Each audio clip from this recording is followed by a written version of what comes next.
take shit. I got no love for the fakeness. If you wanna play tough and wanna hate this, I'll always show up. I don't ever slow up, no I don't take shit. I got no love for the fakeness. If you wanna play tough and wanna hate this, I'll always show up and make a statement. I don't ever slow up, no I don't take shit. I got no love for the fakeness. If you wanna play tough and wanna hate this, I'll always show up and make a statement. Everything I do so instinctive and so passionate. Every word I move so descriptive like an adjective. I got a vendetta against people who patented being negative when you should be getting after it.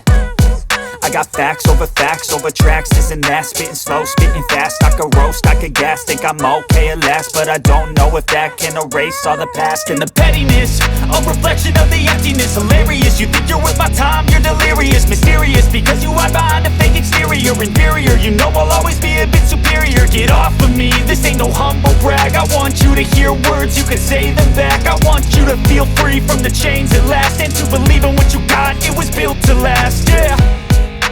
Now that I've been put through hell, I never got anyone's help. I had to do it all myself. I don't ever slow up, no I don't take shit. I got no love for the fakeness. If you wanna play tough and wanna hate this, I'll always show up and make a statement. I don't ever slow up, no I don't take shit. I got no love for the fakeness. If you wanna play tough and wanna hate this, I'll always show up and make a statement. Gonna learn the consequence of being incompetent. Mental health is confidence, dreams and some modestness. I'm not here to save the day, that's for you to take away. I could play a million mind games, but instead I say something not illogical, something that is topical. Rub it on and watch it go, make yourself unstoppable. Dreams are irresponsible, but they're always possible. If you just believe, you could be so remarkable. Thoughts in my head, a collage and they spread. I'll be great one day, going off of my meds. No, I'm not giving up, no, I'm not giving in. I will make it to the top, taking off in the wind. I gotta make it, I'm saving every day to taste it. I'm patient, but my mind, it can hardly take it. I'm chasing a dream that I've had for several ages. A vacant, modern kingdom for the taking. Now that I've been put through hell, I never got anyone's help. I had to do it all myself. I don't ever slow up, no I don't take shit. I got no love for the fakeness. If you wanna play tough and wanna hate this, I'll always show up and make a statement. I don't ever slow up, no I don't take shit. I got no love for the fakeness. If you wanna play tough and wanna hate this, I'll always show up and make a statement. I don't ever slow up, no I don't take shit. I got no love for the fakeness. If you wanna play tough and wanna hate this, I'll always show up.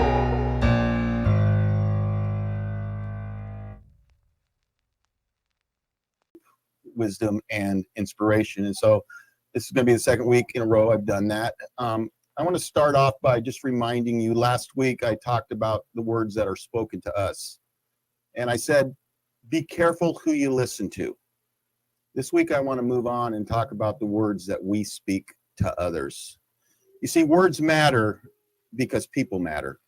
I said words matter because people matter. Last week, Darcy talked about his world history teacher. Darcy's teacher failed as a teacher because he told Darcy what he could not do instead of what he could do. Darcy's teacher should have been inspiring him to reach for the moon. I mean, that's what great teachers do. They inspire their students to reach for the moon. Words matter. Why? Because people matter. You know, I love UAP Twitter. For people who are interested in the subject, there is no better place to go. I've met some incredible people here, and I just want to say that I love you guys. I love this community. But as Darcy mentioned, there is a problem in this community as well. I've had some friends attacked because they had a different view on the subject than others did. And I'm not talking about trolls here. They are angry and hurt people trying to spread their anger and pain to others. I can sympathize a little with them because I know hurt people hurt people. Let me say that again. I can sympathize a little with them because I know hurt people hurt people. Even though I can sympathize a little with them, what they are doing is abusing other people, and there is no justification for that. I, for one, am not willing to be their victim, and so I block them. Why? Because words matter. Now, UAPX is filled with crazy stories. What I've discovered is that they only seem crazy until they start happening to you. I think many of you have probably experienced that as well. Now, there's one subject that seems to bring a lot of controversy, and that is alien abductions. I get it. Some of these stories sound crazy, and especially when they come from people who appear to be disturbed. I have wrestled with those people myself, but then I wonder, are they telling these stories because they are disturbed, or are they disturbed because the stories are true, because these things really did happen to them? And so I try to give everyone the benefit of the doubt. Now, Lou talks about alien abductions in his book, not that he studied them, but more specifically, he talked about alien implants in his book. And so let me just say this. If alien implants are real, then alien abductions are real by necessity. I mean, how did the implants get there if these people were not abducted? Hopefully we've gotten to the point now where we can have a serious conversation about alien abductions, because there are far too many people coming forward for them all to be crazy, for all of this to be fantasy. Now, I'm not advocating that you have to believe every story. What I'm advocating is that we let people share their stories. And once they have shared their stories, we shouldn't attack them just because their story sounds crazy. Why? Because words matter, because people matter.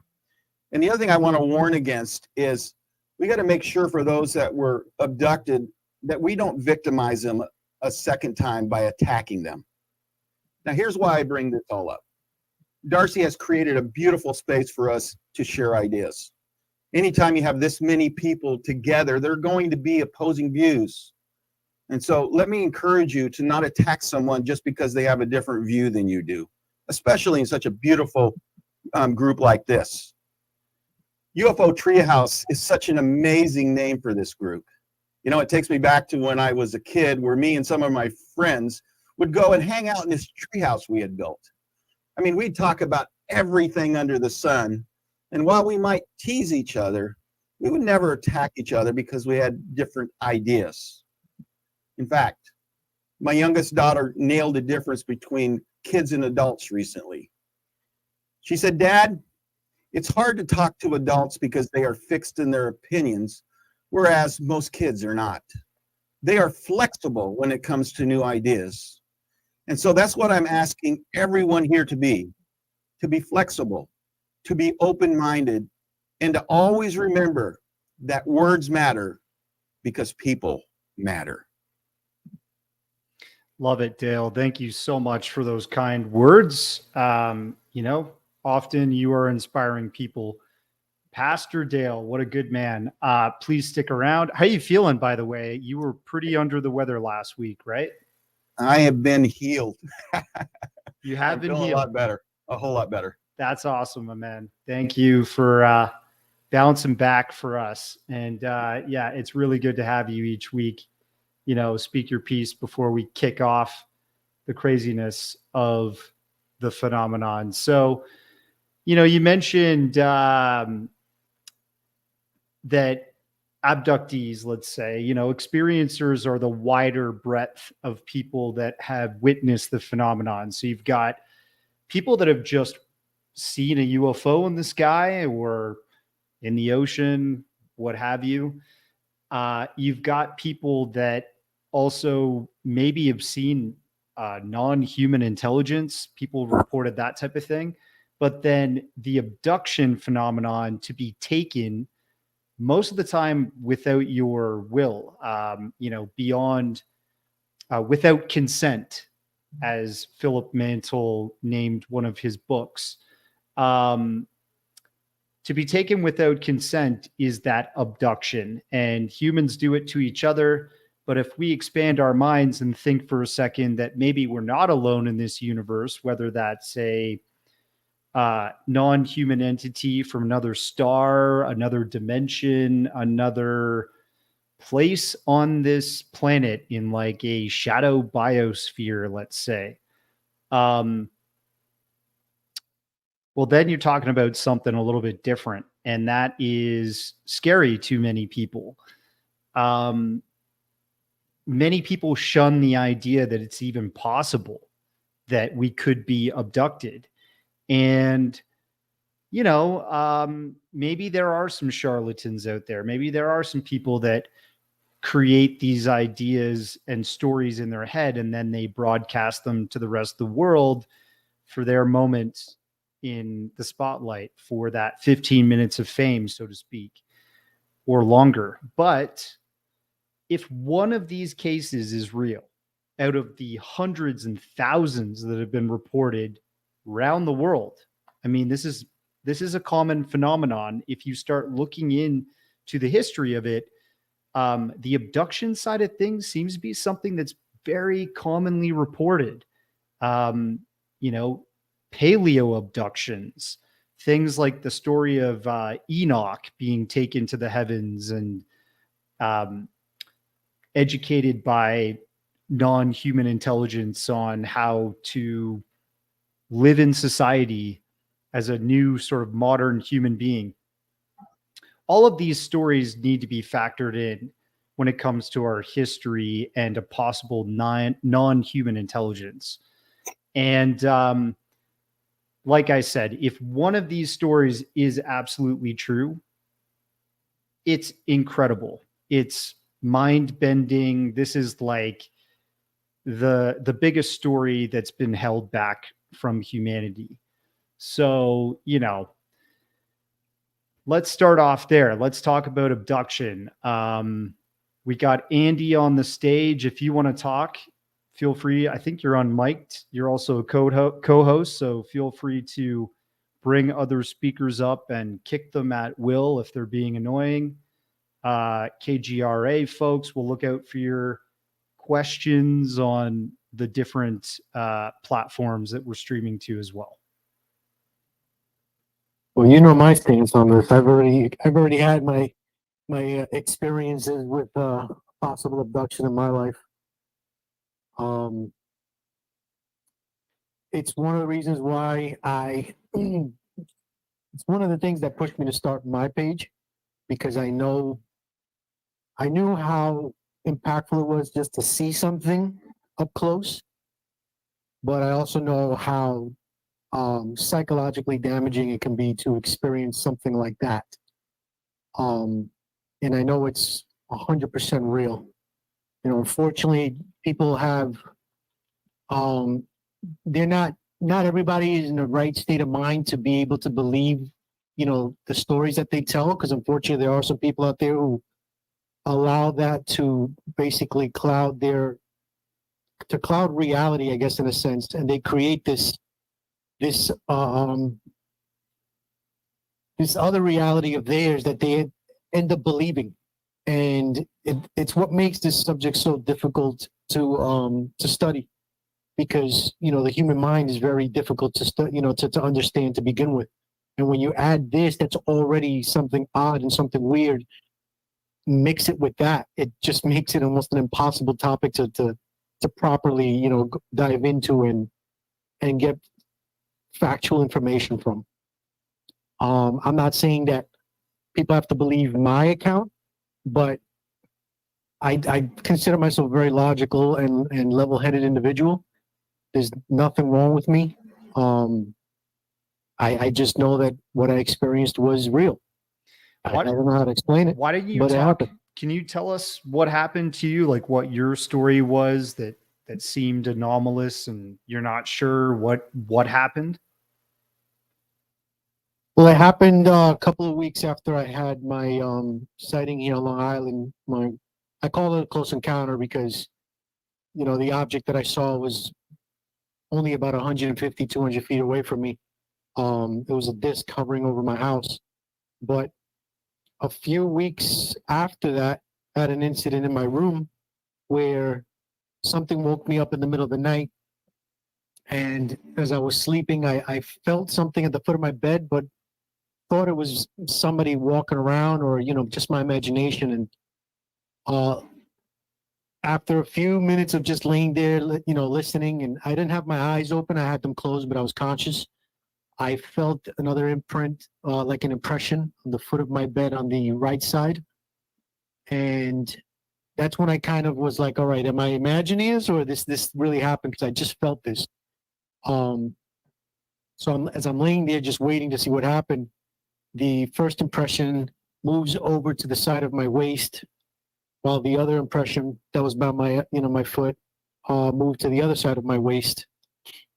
And then I felt two more by the foot of, by the foot of my bed, by my feet again. And the ones by my waist moved to the side of my shoulders, then the ones by my feet to the side of my waist. And at this time, by this point, I'm terrified because I realized, okay, I'm not imagining this. I don't want to open my eyes because I'm too afraid of what I might see, or at least that's what my mind was telling me, that I was, not to open my eyes. I tried moving at one point, but it was almost like I was paralyzed of fear. That's what the impression I got throughout the Encounter. throughout the entire encounter. And at one point, as I'm laying there, I can feel like something right in front of my face. I can hear my breath and feel my voice bouncing back off, whatever it was, and hitting back on my face. And then I stopped breathing, but it wasn't from an external force, like if something was choking me from the outside. It felt like something was blocking my airway from the inside. And I started like gasping for air as if I was drowning.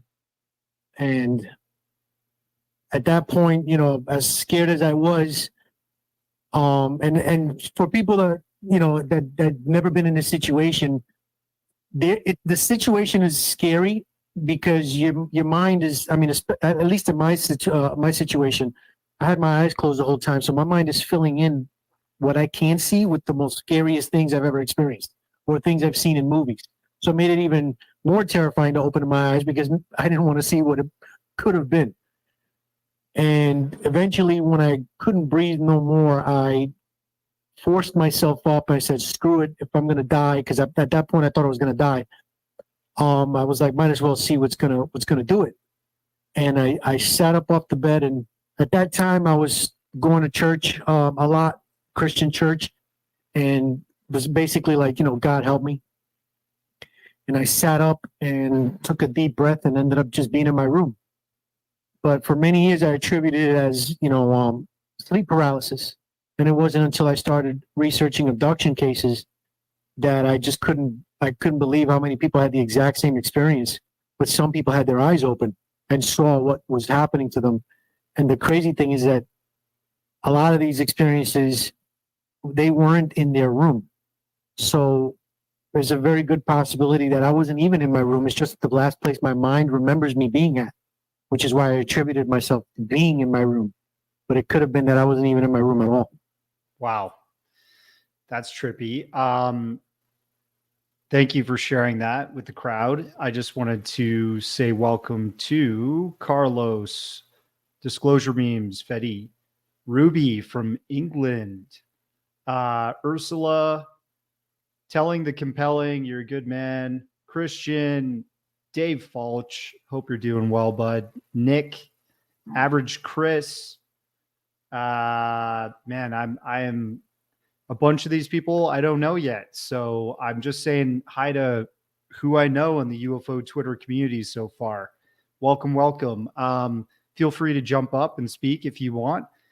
I wanted to go back to Dale for a second here. Dale, you told me, offline, I don't know if you're comfortable with this, but, you have your pastor and you're part of a congregation, I guess you would say.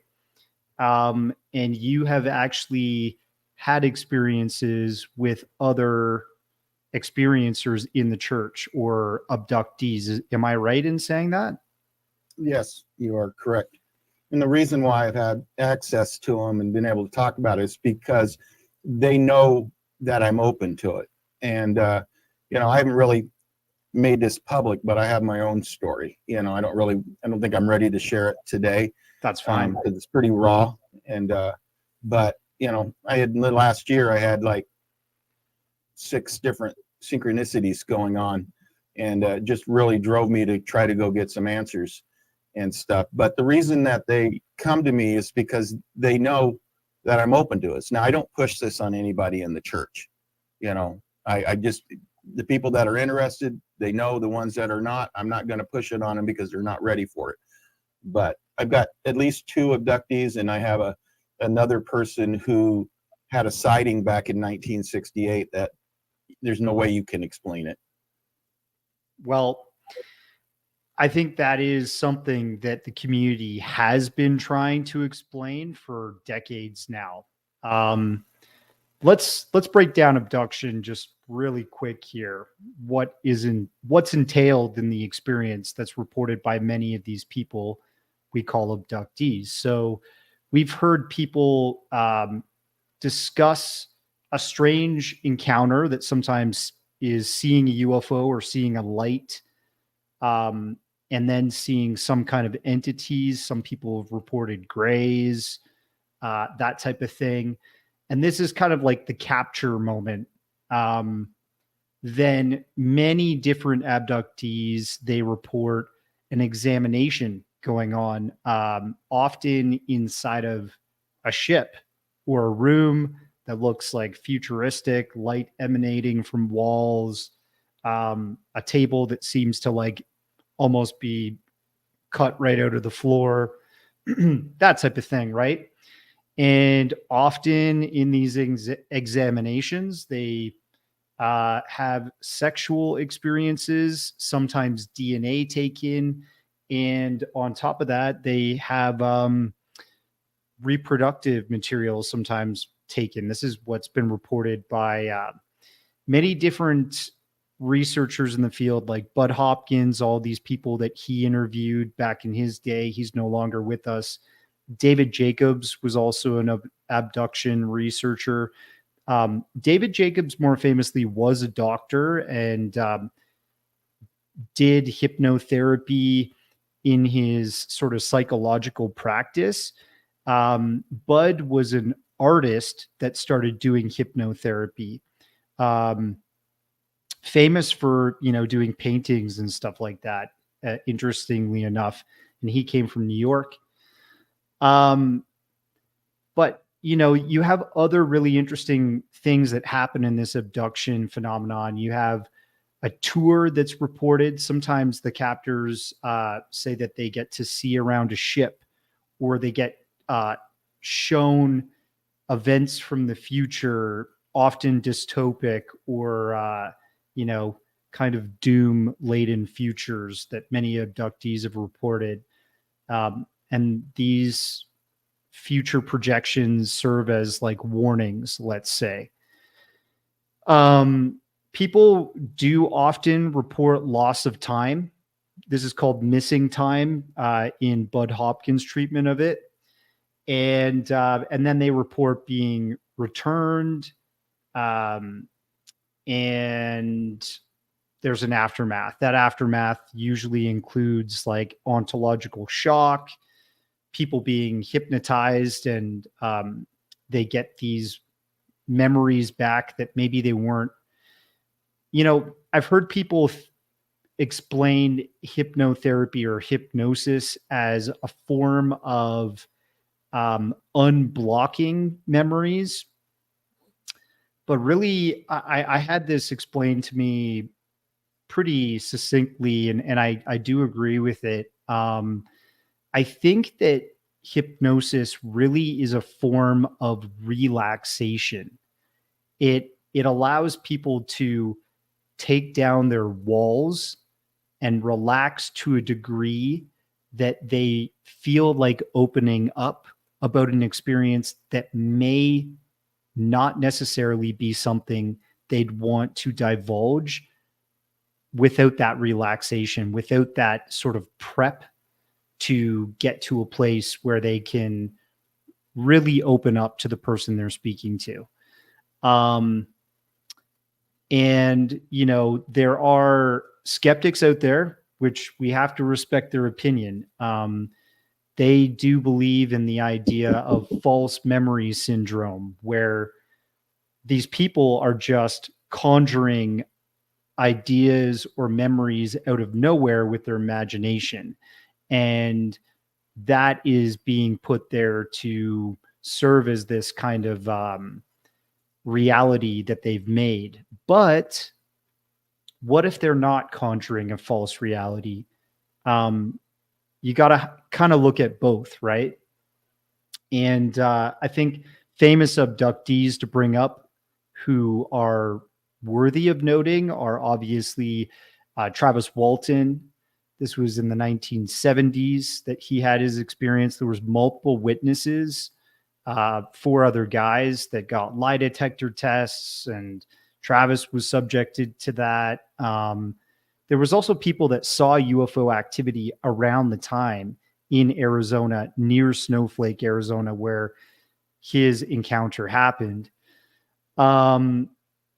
So you got that. That's a pretty interesting case. You do also have Betty and Barney Hill. That's the most famous case that happened in the 1960s. And this is a African American and white couple. So they were pretty, let's say, rebellious for their time to follow the love that they did. But, many skeptics out there thought that maybe it was an attention-seeking thing, or they had watched, Outer Limits or something the week before. And in the Outer Limits was this first graphical representation of a alien that had large eyes that wrapped around the side of a bigger head. But the interesting thing, again, with their case is that a lot of things lined up. UFO activity was happening at the same time in that area of the world that they were traveling. So other people were reporting this UFO activity as well. The Air Force took interest. They took radiation recordings from their car, where their car actually had some strange material burns or something like that on top of the paint of the hood of the car and that type of thing. So there was just things like that. Later on, Betty drew an idea of where the people were from that took them. Supposedly they were from Zeta Reticuli, which is a binary star system. And this was told to the people that were interviewing her and investigating this case, that the captors were from Zeta Reticuli. And believe it or not, in astronomy, the Reticuli system was not even identified as a binary star system yet in the 60s. That they just didn't even have telescopes or the methods to figure out that was true in space. And I guess they knew that there could be theoretically star systems like that. But later on, I think in the 1980s, astronomers turned their sights to Zeta Reticuli and found out it was actually a binary star system. And they called it Zeta Reticuli A and Reticuli B for the 2 stars there. So I'm yammering on here. Is there, I guess one other thing I could mention that you guys could talk about is the fact that Roger Leir was a pioneer in surgery on alleged abductees. This was a man, I can't remember what state he came from, but he was involved in investigating all kinds of interesting cases. He investigated the Virginia incident down in Brazil. I think James Fox got a lot of the tapes and stuff from that those research days that Roger Leir did. And he also investigated this famous case in Turkey where it looked like this sort of chevron shaped craft was hovering over the ocean, and everybody debates whether you can, when it zoomed in, you could see this alien or 2 aliens kind of looking out of a window of this craft. really interesting stuff. And that sighting was seen over a long period of time. It wasn't just that one video. Many people in that area of Turkey were seeing that over, I think, the course of weeks or months. But Roger Leir did abductee surgery, and patient 17 was one of Jeremy Corbell's earlier documentaries, where they took an object out of that patient, number 17, as Roger Leir would record, and it was apparently a foreign object. And Roger had been basically recording quite often that these objects emitted a radio signal.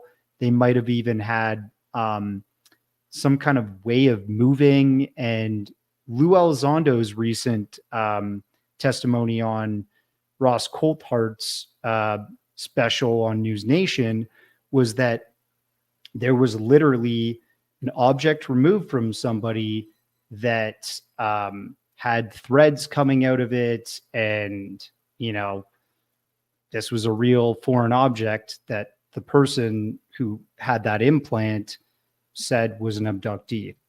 Thoughts, comments, jump up, anybody. I got simulation metrics, I believe.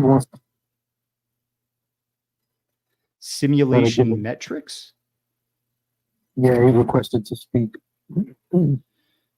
Sure. Pop them up. Go ahead, Senor. Yeah. How y'all doing? Yeah, it's really getting down to the wire about all the stuff that's happening. I actually seen some videotapes of the X-Files for NASA, and the ones that they produced that showed to the humans was fake. Because I seen the real deal, and I couldn't believe it because they were filming stuff, spaceships, things, you know, on the planet of the moon and Mars too. So I kept it secret for 2 years, and I said, you know what, everybody's doing disclosure. I might as well go ahead and just say something about it. And I wouldn't doubt that they would probably. I think the senators and the congressmen already seen these tapes. They just didn't show it to the regular human race yet. I believe some of these people had already seen these things. So I said, well, I might as well say something about it, you know. But I kept it secret for 2 years because it wasn't really safe to say anything. Why don't you tell us a bit about your background, simulation metrics? Sounds like you're on the side of a road right now. Yeah, I could go in here and be quiet. But yeah, I do field research. I'm trying to get I found an ancient civilization in Mount Whitney. I've seen portals in Sedona where a bird disappeared. I was on the coast of California one time doing research on a motorbike, and a Stargate came down from a planet or a star. I'm not sure. I'd have to do more research on that part. Wow, that's interesting, man. Hey, can I just can I ask you for a second? Can we come back to you? I think we're going to talk about abduction right now, but your story is very interesting. I'd love to hear more about the portals and the interesting stuff you found. But do you mind if we go to somebody else? I got Jay Just up here. She's got her hand. Go for it, Jay Just. Yeah. So you were talking about implants and what's his name? Leir. So Leir had another doctor that did these surgeries with him, I believe, and research. And he was recently, Eric Mitchell, who he's an abductee. I'm sure you know who he is, Darcy, right? Yeah. So he had a whole program on it with this doctor. It was really, really interesting. If anyone's interested, he has a YouTube channel, and you can see all they really talk about the data and the different aspects. And the doctor himself is also, he claims to be an abductee. So he had a lot to add, which I found interesting. Things that I've never heard before. What did you think of that News Nation special where they showed the like implant that Lou had gotten? Are you talking about was that the same? Who am I talking about? Yeah. I'm talking about Eric Mitchell. He's an abductee on here. He was involved with Michael Masters. He has a whole story with Michael Masters. I don't know if you've heard it. No, Where I have seen Eric Mitchell's account on Twitter. I know he wears like a backwards hat or something like that in his picture. maybe, yeah. White dude. Yeah. So he's like a really strong experiencer. His story is quite incredible. I mean, like he said, he was totally changed, his personality, his IQ, everything. And he is friends with this woman, Heidi, who's also an experiencer. And they have a channel. And they have a really good piece, like a really good video interviewing this doctor and talking to him. And they go through all the aspects of this. Well, you should message him. I'd love for him to jump up. That would be great. But we do have. No, you wouldn't. What's up? No, you don't want that guy in here. He's nuts. Oh, how you doing, Joe? Good to have you up here. How What's up, buddy? He's nuts, but he's got the doctor who does the implants. So he actually has information. So. Well, hey, look. And I'm not saying he's nuts. I'm just repeating what you said. He's not nuts. He's an experiencer. No, I don't know You can call anything him about. experiencer nuts. No. It's not that he's nuts because he's an experiencer. It's that he is nuts who also happens to be an experiencer. I'm not correlating. Whatever. He's an experiencer. So, and he has data. I'm not commenting on his personality. I don't know him personally. Well, he's a You racist. do. He's a racist, and I don't think that I'm an experiencer should give you a free pass to just be a piece of shit. That's just me. I haven't seen him be racist, but you know, You what? never- I'm you not never arguing with you. You never have. No, yes, you are, Joe. Yes, you are. No, I'm just saying Let's- he's got let's data. keep it on the That's all topic I'm of- saying. All right. Let's. Just you know I love you, dude. You love me? Yeah. Pastor had his hand up. Yeah, let's go back to Pastor Dale. Good man. He can comment on the situation. I will just say briefly, there are some unhinged people out there, and maybe the phenomenon causes that breakdown. Maybe it causes issues with people long term, and that's what even hurts their credibility when the rest of society listens to them and hears them talk, right? So Very fair point. well, we'll see. We'll see if that's the case with everybody. But Well, can I just say something, Darcy? Just, like the doctor who worked with Weir is being interviewed. So there's information there if anyone's interested. You can judge him by meeting him and talking to him. And everyone has their good and bad. I don't know him that well, and I don't know what Milford's talking about. But all I've seen him is being kind and outspoken about his experiences Give a and link to the open. video. We can check it out. yeah, is there like a What? link or something? Ed, thank you, I can Jay. Just try and find it. who's the Well, doctor? you can actually go to his timeline and find it. Oh, Look up Eric Mitchell. Eric Mitchell. Okay, maybe I will. I'm sure Milkfart knows who it is. I'll find it while you're talking to Pastor Dale. Dale, do you have something to say? Yes, I do. One of the things that I brought up is words matter because people matter. And I think it's really important that we respect people even if we disagree with them. And one of the things I think that people don't understand is even if it is something that's in their head, especially when you're talking about abductees, they have literally lived the same experience, even if it's in their head, as somebody who's gone through an actual abduction.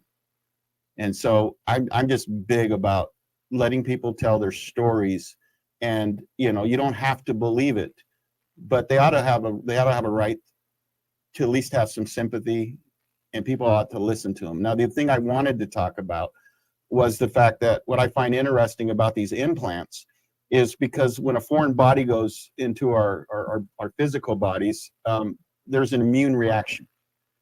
But what they're discovering is that there's like our own tissue surrounding it, so it does not create that reaction. And I just think that's just so interesting, and that makes it, you know, where it's feasible. Because otherwise, everyone's going to say, "How in the world can they put something in it? Your body's going to fight against it."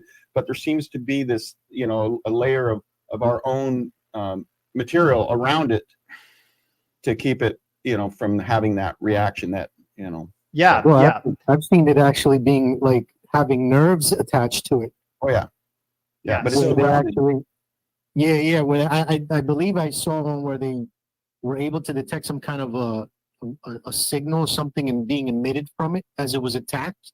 That Right. when it was removed, basically it just kind of it's like almost they used the human body as a battery to activate, and when it was Gotcha. removed, it shut off. Yeah. One of the That's what major they say in this video, and they also say that the scoop marks, they're basically using the whatever's in there to create that capsule. That's what he said. Oh wow, that makes sense. Yeah, using the person's own genetic material to create like a little pocket, right? That's interesting.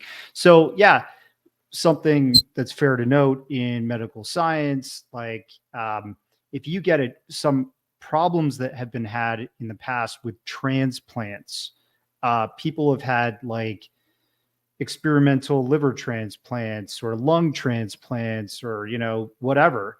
The body usually rejects transplants. And it's hard for that to take root and for the body not to reject it. So often people who do get transplanted parts have to take anti-rejection drugs to keep themselves alive using an organ that's foreign.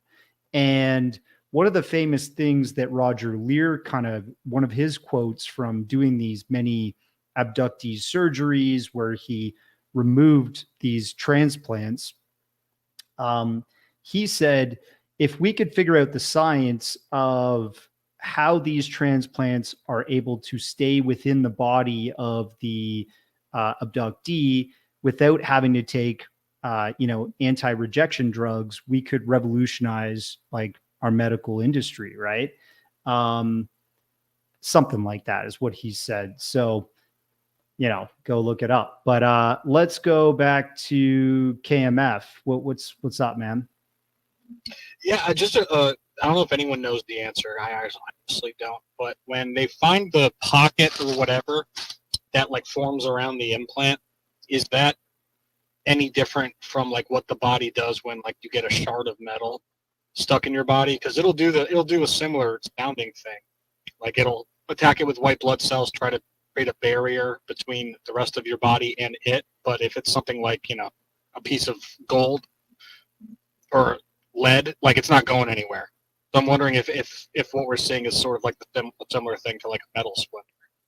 Yeah, I think that's a very valid point. And like, you know, shrapnel has been found in war vets that have come back from the battlefield, and something's been bothering them in their leg or their back or arm or something for years, and finally they go to a doctor to remove a piece of shrapnel, and it works just like that. Your body often kind of surrounds the shrapnel with some kind of scarred tissue to protect the rest of your body, right? So, hey, that's a very valid point. I don't know if all this abductee stuff is shrapnel, but again, if just one case is real where somebody has truly been taken by a non-human intelligence, this could fracture our reality in a certain way. The mainstream says this is not real, so it's interesting. Jay Just, I think your hand's up too, or am I missing hands? Andy, you can pipe in anytime here. Well, I wanted actually to ask the pastor a question because I'm curious. I was heavily into church for many years, and after my experience and the experience that I had in my room, my views on all of that changed. Now I'm curious to know what I'm curious to know how you view this, especially when it comes to the whole abduction thing. Um, being a man of God, like, do you have some kind of convictions in how you view this subject, being a pastor and preaching the word of God? Well, let me start by saying when I came in to study this subject, I knew I had to set aside my religious beliefs because I knew that they would taint everything I saw. And so I put them aside for the first 2 or 3 years. And because I wanted to look at this, just based on the evidence, but you're not asking that question. To me, the one question that holds me as far as believing in God, the one thing that keeps me anchored is that there has to be somebody that's always existed. You can call him God, you can call him whatever. But, if we look and say, well, this person was created by this person and by this person, eventually you have an impasse, because if everybody is created from somebody else, where did the first person come from? And so for me, the most logical excuse or logic here is that there has to be a being that's always existed. You can call him God or whatever. And so that part is strong. But I'm going to be honest with you. I'm a man of faith. I'm not a man of religion. Because I hate religion, to be honest with you. It's done more damage than anything else. I think Jesus hated religion as well. I think what Jesus said, the great commandment is, which is 2-part, love God, love people. And he said that summed up the prophets and the law. And what most people don't understand is that was the Bible at that time, when you talked about the prophets and the law. And so the entire Bible, even if you look at the New Testament today, can be summed up in those things. So I don't need religion. What I need is love. And so this isn't an issue with me as far as a moment of whether my faith is real or whether it's not. I'm not going to tell anybody else what to do with their thinking or their faith. But for me, it's not an issue, because if I believe there's a God and I believe he created the universe, then it's not very hard to think, hey, he created everything. And so therefore, if there are other species, and I believe there are, on other planets or other dimensions, whatever you want to look at, that's not an issue for me. And I don't think it's an issue for most of the Christians I know either, because they just simply, okay, God created somebody else. And maybe some of these other species are not very nice, but I don't, like I said, I don't want to categorize it as one thing. That's the one thing I think why we get into arguments, why we get into fights is one person says it's this, another person says it's that. But the reality is, why can't it be this, that, and maybe 9 other things? Yeah, and totally. So for me, it's not an issue. I don't see a conflict at all. Yeah. I am not a religious person at all. I've said it many times in other spaces or speaking engagements. I have an atheist view on life, that this is it. This is the chance you get. Your consciousness probably stays in your body. And when you die, that consciousness is gone. And, whatever you made of this existence that's the best you get. So that sounds kind of boring, but the way I kind of equate, if you did have this kind of like philosophical teacher like Jesus at one point, maybe he was a real man.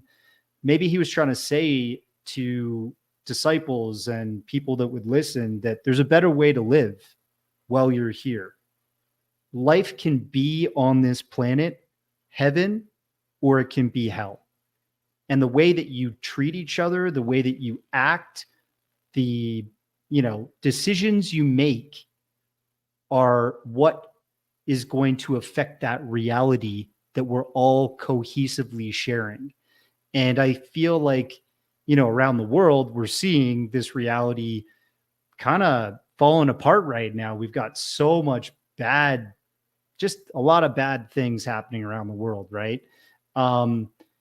And religion has not changed that reality. It hasn't saved mankind, I don't think. We're killing each other. We're destroying the planet. We are making a mess of things, and we're being pretty selfish.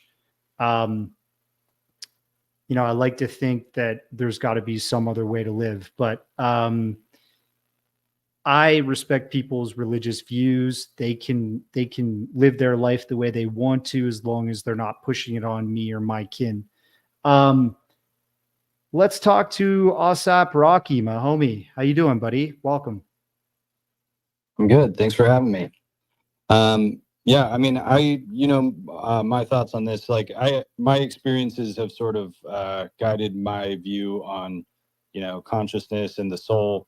And so I personally don't, I don't want to get into debate here. I think that there's something else after this, but I also feel like at the same time, religion many times was describing phenomena and things that maybe we didn't have context for all the time. And I found this today. It's a coincidence that you guys happen to be talking about this right now, but I just came across this, that Saint Teresa of Avila, she wrote in her diary about these experiences that she called raptures, where she's kind of explaining like a sleep paralysis type situation. Her body gets all tight and she can't move. She feels like somebody's choking her. She sees these short beings next to her. She calls them angels. But then, and they like, pierce her with a spear a few times, and it's like intense pain and all this stuff, right? And to me, like, this sounds like an abduction experience. But who am I to take that away from somebody at the same time, if after that helps bring her closer to to God or whatever it is, right? But at the same time, I think that there can exist both things, right? And we could be dealing with I got no audio. Oh, we can hear you, Dave. You got audio, brother. He can't hear me, I guess, but Am I here now? we need to recycle Dave probably. Yeah, Dave, why don't you drop down? Just switch to listener and then pop back up, and your audio issues will be fixed.